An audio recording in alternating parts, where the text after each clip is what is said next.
for Dante Basco, Jack Chisetta, Greg Baldwin, and Michaela Joe Mercury.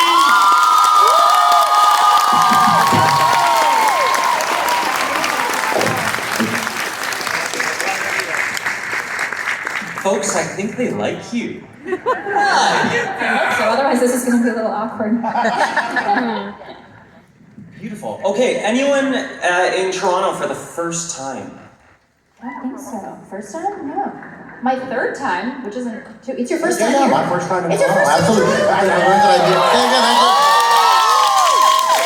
It's great to be here. I watched the YouTube special about things not to do when you're Toronto. And they said don't call it Toronto. So Toronto. It's great to be here. There's there's half a vowel in there somewhere. It's Toronto. That's right, you gotta blast through it. So when you think of Toronto, I mean, maybe it's your first time, so you're off the hook, but for the others, what do you like about Toronto? Look, I said it the wrong way and I'm from here. I'm trying to enunciate. Great food city. Been eating very well every time I've come here. And then I used to, as a kid, my family, we used to road trip up for Blue Jays games. We're a Yankees family, and so like when the Yankees were in town, we would like come up and we'd say, Did someone just boo the Yankees? it's fair. We're coming for you. It's only like, what, 4.5 games? We're coming for you. Yeah, fair enough. Shots fired. Anyone else besides the food, something special about Toronto? Well, I shot a movie here a bunch of years ago called Take the Lead. Yeah. So we were pretending to be New York, but we were in Toronto. And no, I had such a great time. I was here for like 4 months with the whole cast, and it was for people that don't know, it was like a dance movie.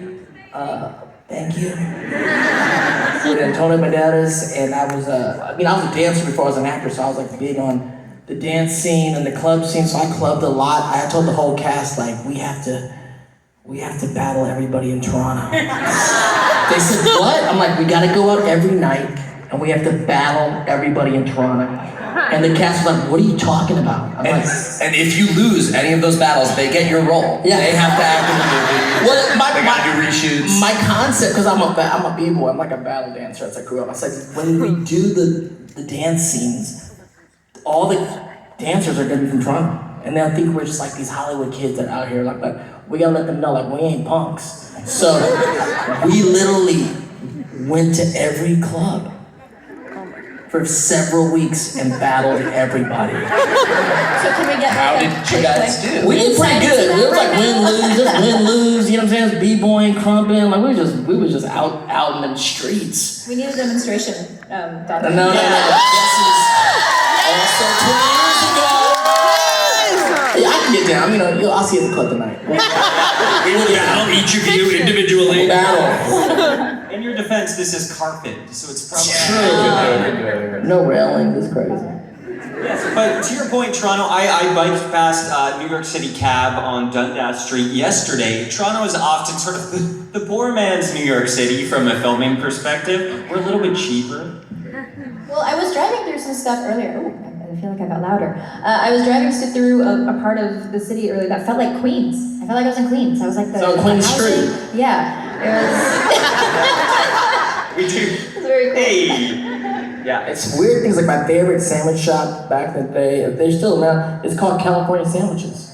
Right? And I'm like, but I'm from California. And I'm like, these sandwiches are not from California.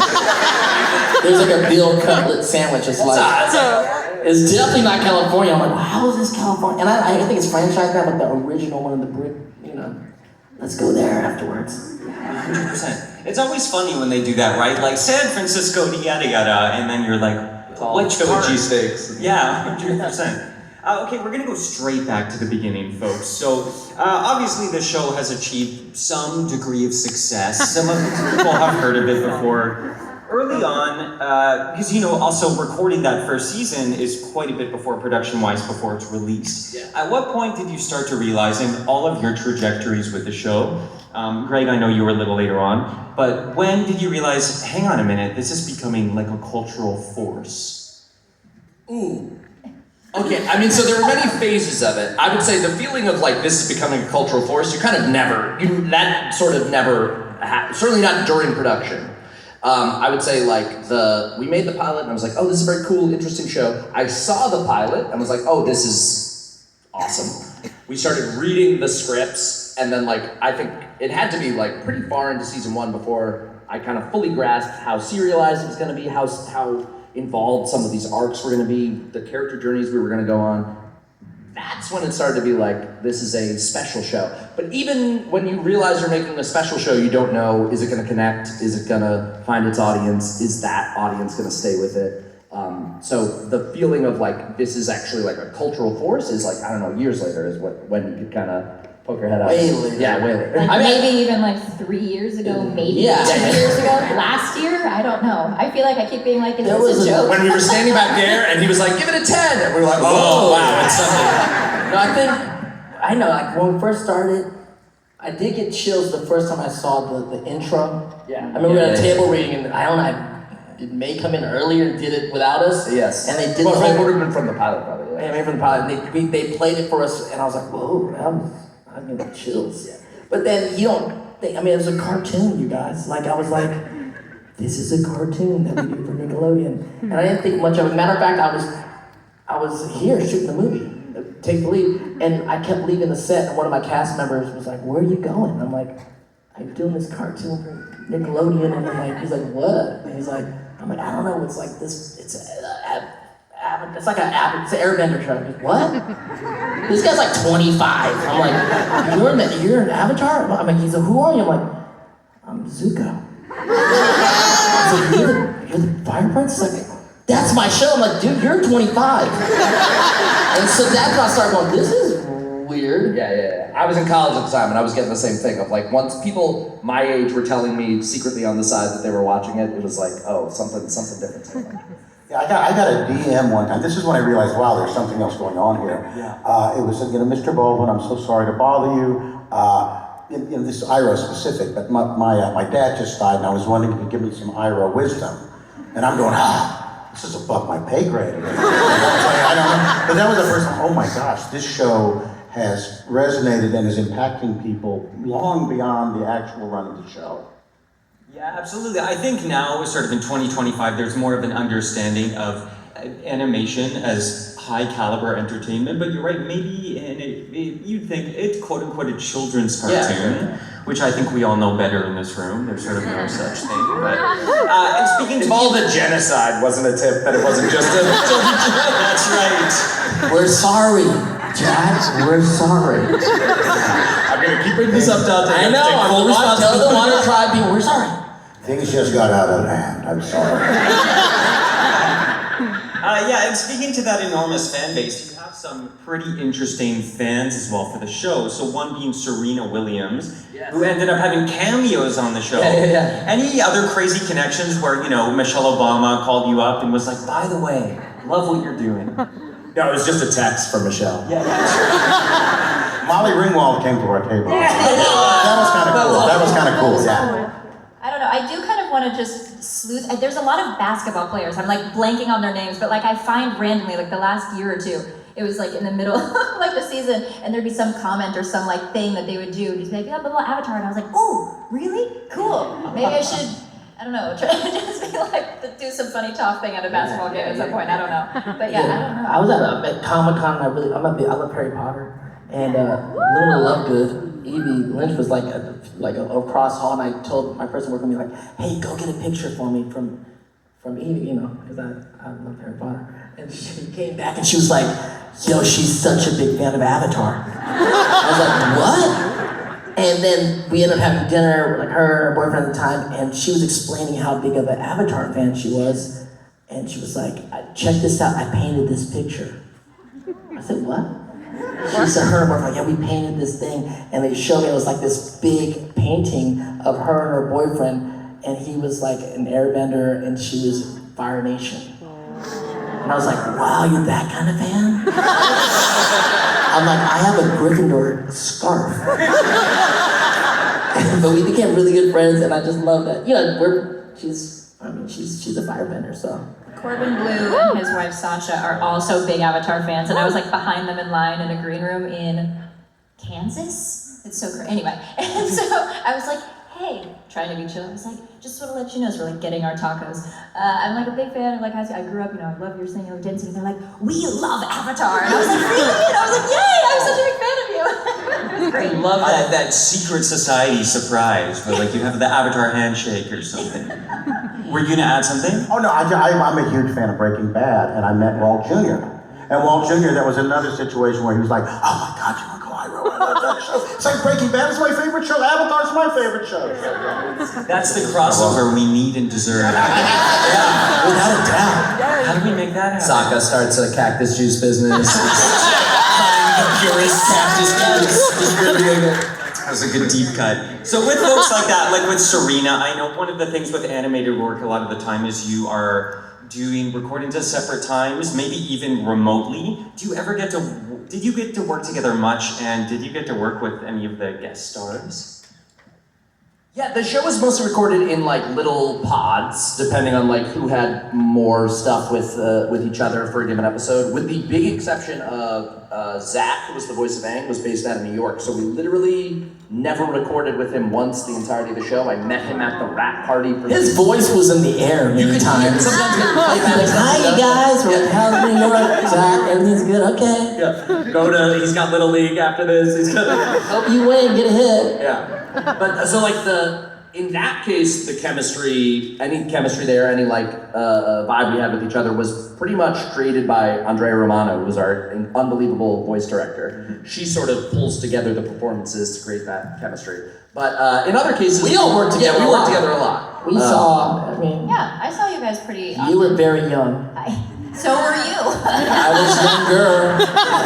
Yeah, you were 11 when you were cast, right? Super young. As Meng, I was 11, and then Choff was 12 and 13. That's right. Right. I walked in, everything's very timelined. Like season 2 was 12, season 3 was 13. I remember. What were you all doing when you were? She was young, and her name was Jessie. She was Jessie Flowers on the call sheet, like Jessie Flowers playing Toph. But then she was like, "That's my stage name," and we're in the booth. And I was like, "Well, what's your real name?" And she said, "Michaela Murphy," and I was like, "What?"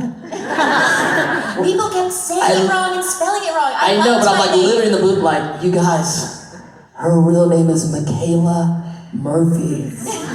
That is the most beautiful name I've heard in a long time. Well, I appreciate it. My mother does too. But people kept calling me Mashallah. I know, I get it. And just like, I got straight up Michaels all the time because people just wouldn't get the A. And Mishael and Mikael. And I was like, can we just not? And so I was like, Jesse. We're just gonna be Jesse. It was 2002 or whatever. And I was like, let's make a cool name. But I do like my name. We're back now. We're back. We're back.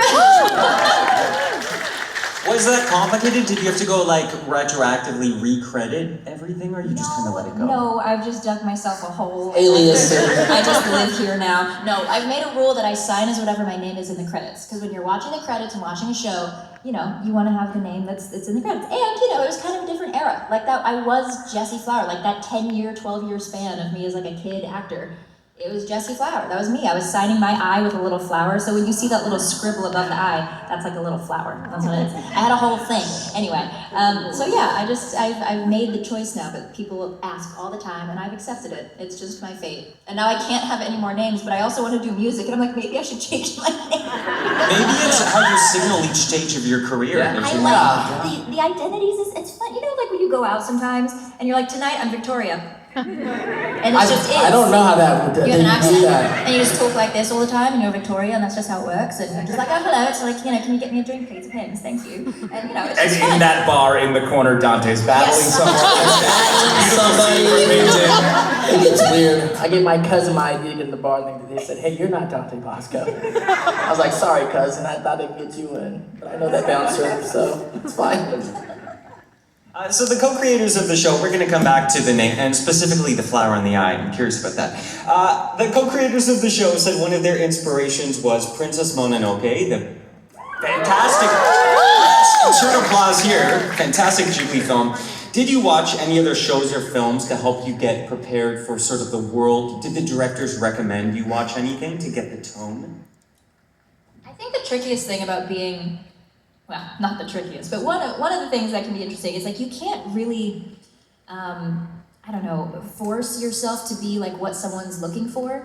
And I feel like when you arrive in the audition room or in the callback room or booking the job, like you can kind of feel the energy of the script or maybe like the character, but you can't like curate too much. Like you can kind of absorb and maybe take classes, maybe you do like an acting workshop, maybe you get a degree in writing and acting, whatever. But once you're doing it, all of that fades away and you're just kind of existing in like reality. So I feel like we weren't over processing too much At all. information. Yeah, The no. other thing is like, yeah, now this is an important show. Like we look back now 20 years later, like, yeah, this was such an important show. But when we were doing it, it was, Trevor, believe me, this was like, we were just gigging. We were working, and it was cool. And it's, and I get to do the podcast with Janet Varney, Braving the Elements, where we got to, that we got to go back and look at. A very unique experience for an actor to go back and we look at stuff. And it's cool because it's like, it has that feeling of like, I was telling Janet, like, you're looking back and like, look how cool we were in high school. But the thing is, when you're in high school, you're not supposed to know how cool you are. Because if you know you're cool. I was not cool in but high when school. you're cool, I see what you mean. You know you're cool, but you're probably a jerk and it's not cool. But when you look back, you go, that was such a significant time in life, but you didn't know that back then. That's how the show was. It was like, it's great to look back and wow, you were part of a masterpiece that we didn't know we were making. It's just authentic. And if you think too much about it while you're making Yeah, it, the people that like, we're making a masterpiece, then you go, that wasn't a masterpiece. Yeah, and you know what, I don't like to bandy the word art about too much, but actually sometimes happily art does get made, and this show was art without a doubt, you know?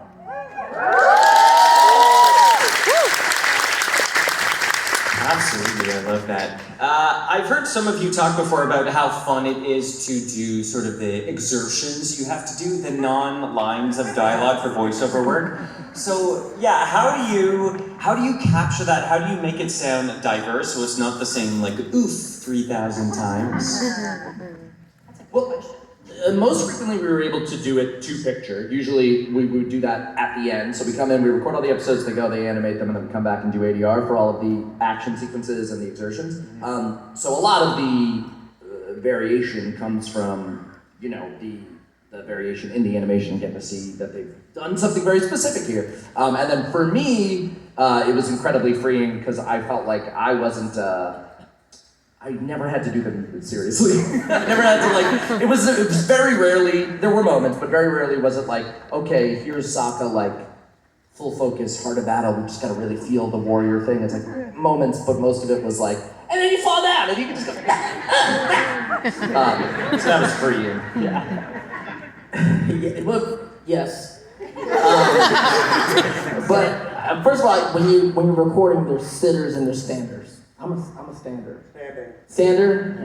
So I was a sitter at that age. I've become a stander because I need to keep my, like, I had so much energy at 15 that I had to sit to contain it, and now it's like I need to stand to get your channel it. Yeah. So we're standers when you're doing all this stuff, but we're also like kung fu masters for moments. Yes. Vocally. Although we did study, like they brought Sifu Kisu in early in the game and we learned like the styles of what the elements were doing. I actually studied a little bit with Sifu Kisu. He liked to teach. He taught a class. I was like, I'll take it. And so I don't know, kind of get that kind of what you're doing in your mind. And then one of the great things about acting is, and especially voice acting, and sometimes you forget this when you're doing on-screen acting, is play and the improv. Every time you do an acting class, you're just kind of in the moment. That's what you are. Like, you're a firebender. You can do all this stuff, and you're gonna do it right now. So just do it, and you have to like go there in your mind, like, yes, I actually can do all this kung fu, and I'm gonna show you with my mouth. I'm a master. It's pretty fun. I mean, they have videos of us doing some of this stuff in the room. I've knocked over the mic. They're like, Dante's really getting I stay into pretty it. grounded, I don't know. Thank you. Let's segue that into sort of improv and method acting. So you're saying like when you're doing some of the moves, sometimes you do them a bit in the booth. I just spoke to a voice actor who, I don't know if anyone was at this panel, accidentally knocked himself out. Trying to do, they were like, okay, you're getting strangled by this monster. And he was like, yeah, we're doing it. And passed out in the booth. Oh, yeah. So okay, tell me, so you've almost broken a microphone. Any like disasters in the booth?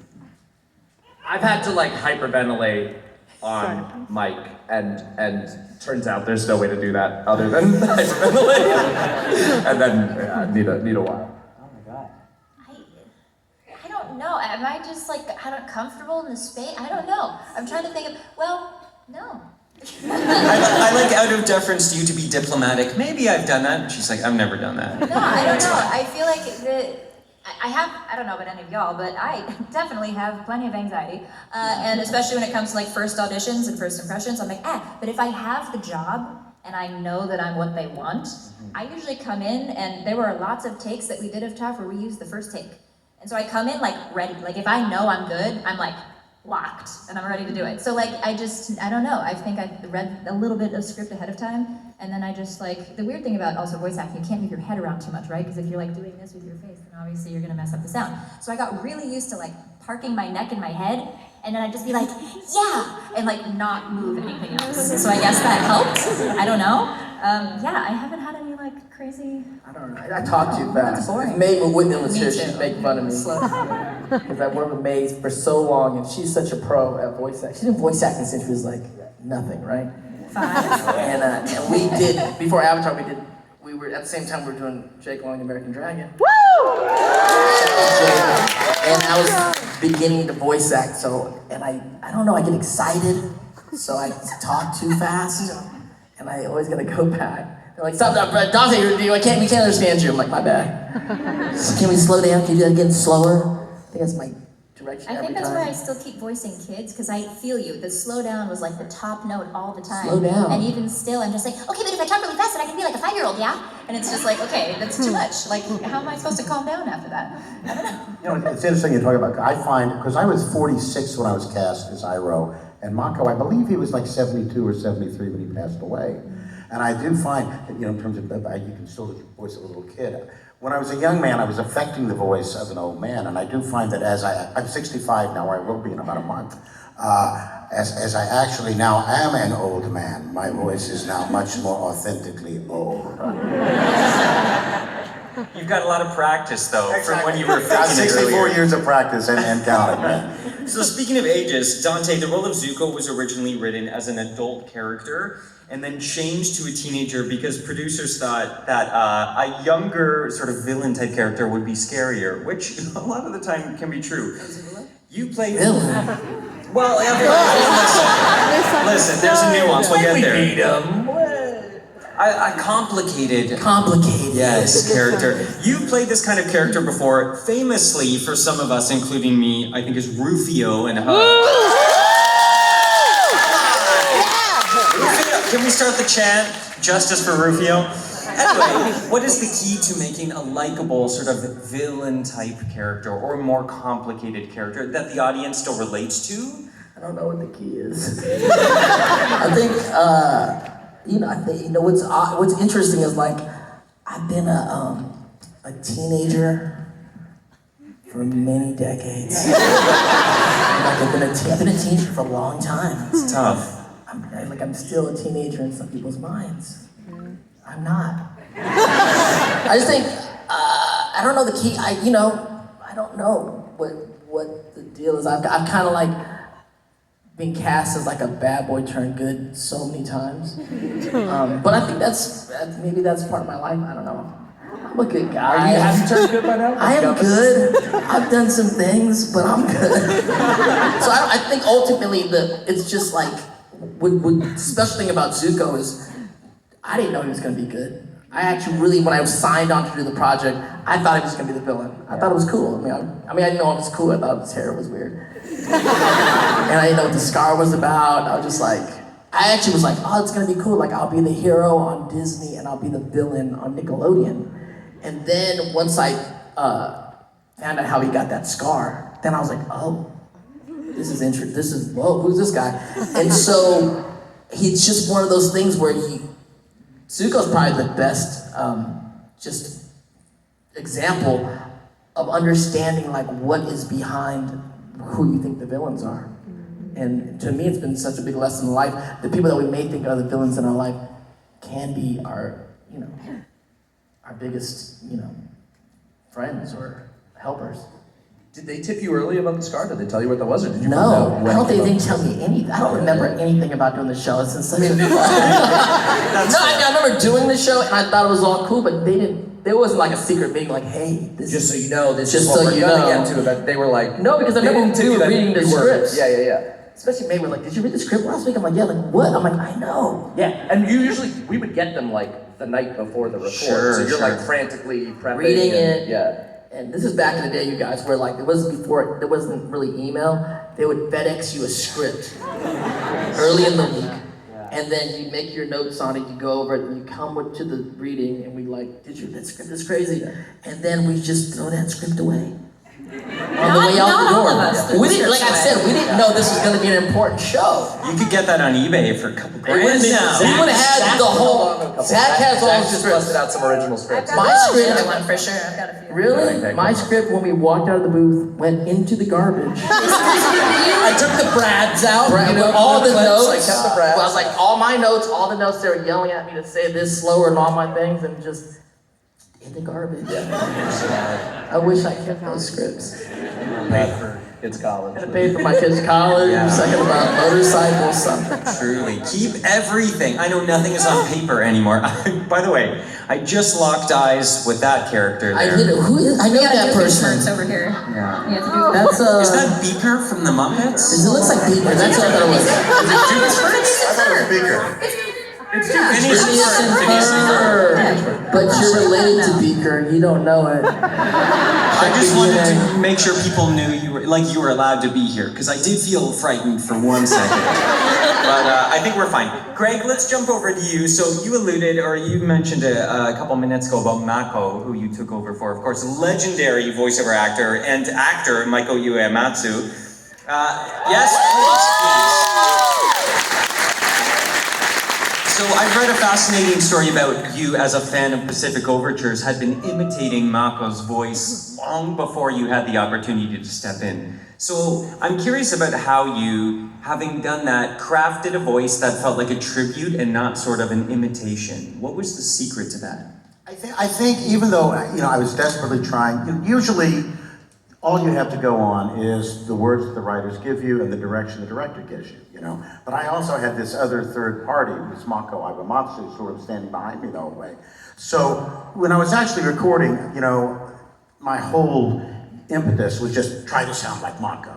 But I do think you can't help but have your own personality creep into it, even though technically I was just trying to voice match him as much as I could. But yeah, there's definitely moments I think where I do, and it's not something I did, on purpose. Not something I think it just slips in, internally. It happens that way. But even today, I will still watch. Specifically, as a rule, I'm very critical of my own work. I think most people are. I don't like listening to myself. But I am very proud of the Zuko forgiveness scene, the I was never angry with you. But every time I watch that scene, to this day, I still go, oh man, I wonder what Mako would have done with this scene. I bet, it would have been different, undoubtedly. And I think that's also, and I think fans know this. I have been a fan of the man since 1977. I had done nothing, I hope very much. I never met him. The internet, believe it or not, is wrong about some things. I actually never met Mako. I look forward to meeting him, not today. But when I do finally get up there and we're sharing tea together at last, he'll say, I hope he says, Greg, I thank you for honoring my life and my legacy. I hope he doesn't say, the executive who hired you at Nickelodeon should be fired.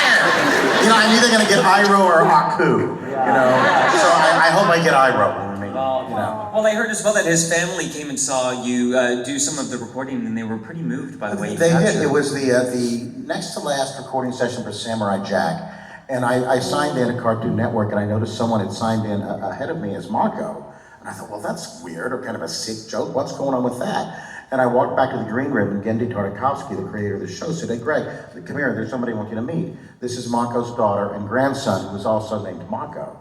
And I'm going, I wish you would have told me this before. Give me a heads up, Gendy. Because it's one thing to try to impersonate the voice of a beloved actor, it's another thing altogether to try to impersonate the voice of someone's beloved father who's passed away. So I was kind of freaking out, I was like, I hope she doesn't hate it. And Phil Lamar, I could not see her from my perspective in the booth, but Phil Lamar could. And he said the minute I started speaking, his daughter just sort of leaned back in her chair and looked up like this. And after the session, she came up to me immediately and gave me a hug and said, "Thank you so much." It was like he was in the room again. And I remember thinking at that time, I have received a life I never imagined I would have had because of this man. And it made me feel so good to feel like I'd given this family back just a little something. Because I remember thinking, oh man, even if it's an imperfect impression, what I wouldn't give to hear an imperfect impression of my own father's voice. So it really was. It was a lovely moment, and it was a nice way of them sort of giving me their tacit approval. That's beautiful.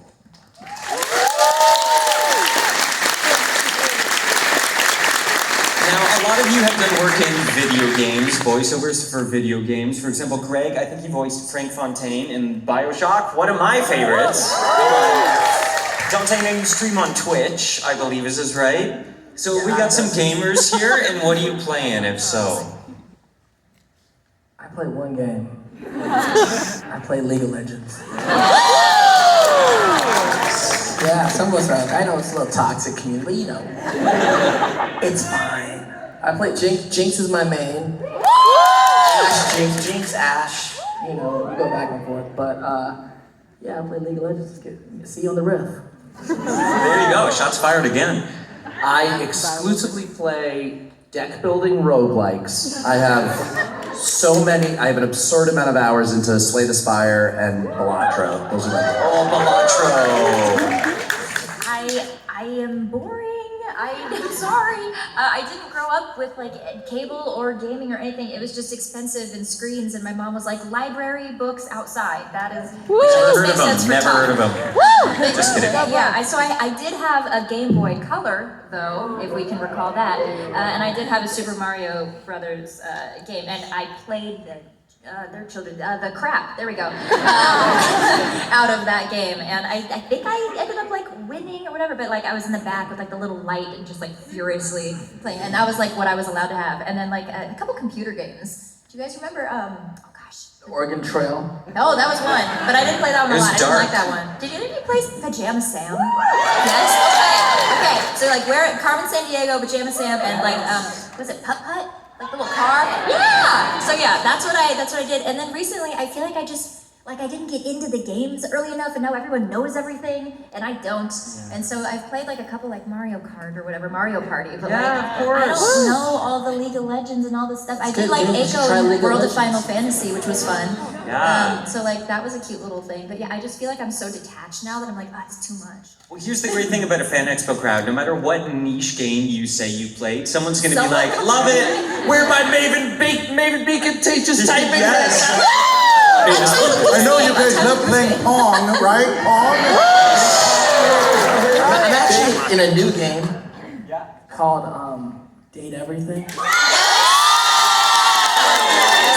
So some people we've dated some people. I'm actually there's this new game. Do you know about this game? Yeah, heck yeah. Rowie made it. I'm the fireplace. And the character's name is Dante. Of course you are. The character's name is Dante. I was like, you guys, this is too on the nose. But so I've dated. Some of us have dated. Some of us have dated. You dated? I don't know. I'm still. When we were recording, I was like, what? Who am I? Robbie Damon's all these. They did. I'm like, you're the fireplace, bro. I'm like, I don't know what you're talking about. Strange. So I'll see. We'll date sometimes, you guys. Wow, that's cool. I've never seen an offer like that from the FanExpo stage. And did you ever play BioShock? I have to admit, I literally, because I grew up in a world without video games. Sure. So I don't play a lot of video games. The only game that I have played, and really it's the only game I play exclusively, is Civilization. I've been playing the Civilization games. I love those games. But my kids last Christmas, they were like, Dad, you voiced these games and you don't play them. We're going to give you the games that you've never played and you can play them, And the first one I started playing was Fallout 4. And the kid said, oh, and by the way, Dad, your character is killable in Fallout 4. And I'm like, well, how do you know? And then, well, because every time we see it, we always kill you. So I don't know what that even says. It says something about me as a father of them as children, but I do know that when I get to my character in Fallout 4, I'm going to kill myself. A beautiful family story. Thank you for sharing that. We're going to move over to some fan questions that were pre-submitted. This is a juicy one.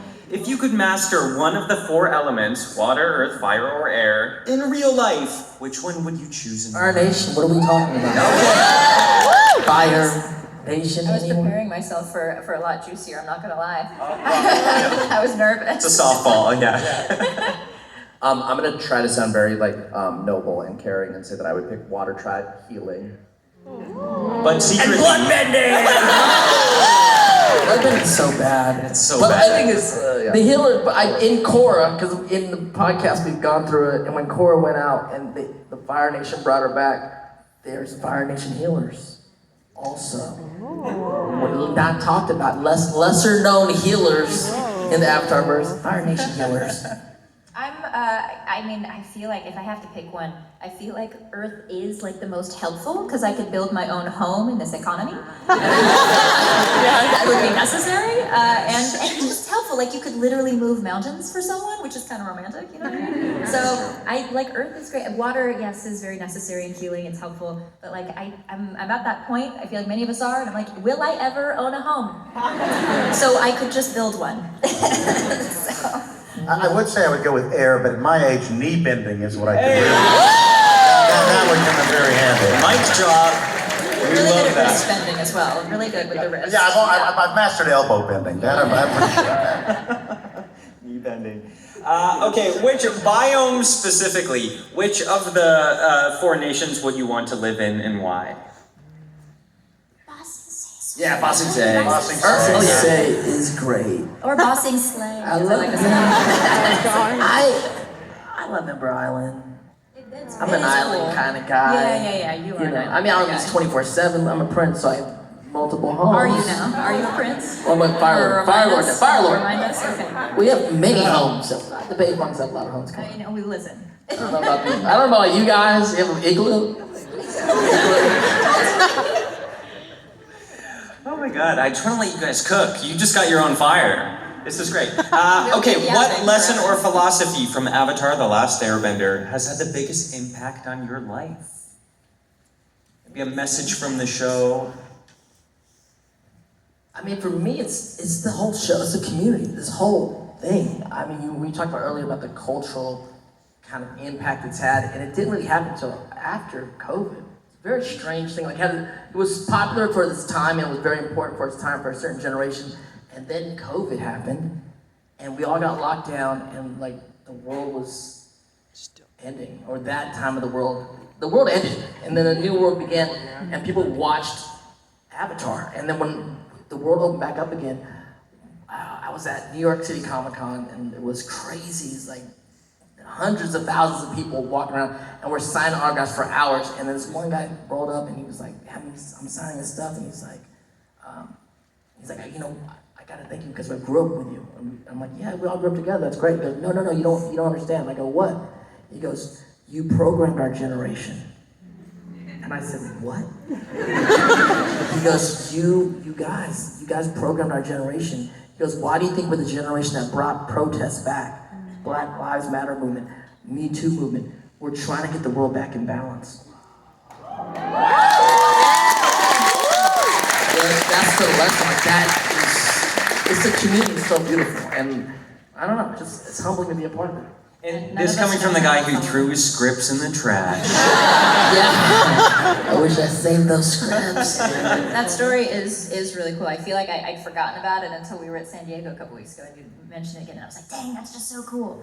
I actually, you know, if you want to share one of your favorite Iroh lines, that is actually one of my favorite pieces of, I don't know, philosophy from the show. That's one of my favorites. Which line? Well, it's technically from Korra. Korra, Yeah, as you say. Iroh, I mean, Irohism is going to eventually become a religion, I think. It would not surprise me. It is, I think. Oh, memo to me, start religion when I get back. That's a good idea. But there's so much, but the line that really resonated with me, and there's so many of them, I've been so grateful because I've memorized a lot of them, And although I am not as wise as Iro, I'm only as wise as an ordinary 64-year-old would be.